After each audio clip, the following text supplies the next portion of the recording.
చెప్పక్కర్లేదు. శ్రద్ధగా కూర్చుంటే చాలు చెప్పేసి. ఆవి ఏం చేస్తుందండి, శ్రద్ధగా కూర్చుని ఇలా శిరములు పట్టుకుంటాడు, అంతే పాలు వదిలేస్తుంది. ఇలా నీ పాదములు పట్టుకుంటే చాలు, నువ్వు చెప్పేయాలి, నీకు తెలుసున్నది. కాబట్టి ఏమవుతుంది, సరస్వతి అంటే ప్రవహించున్నది.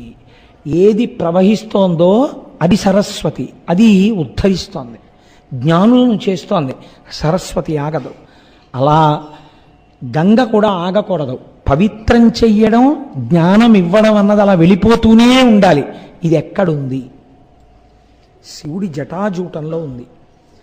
ఇప్పుడు అది మీ మీద పడాలంటే మీరేం చేయాలి, మీరు ఆయన పాదాలు ఇలా పట్టుకుని ఇలా వంగున్నారనుకోండి, ఆయన పాదాలు పట్టుకుని నించుంటే ఆయన ఏం చేస్తారు, అలా కూర్చోడు కదా బిర్రబిగిసి, వంగి నాన్న నీకు జ్ఞానసిద్ధిరస్తు అంటాడు. ఇలా అనగానే ఒక్కొక్క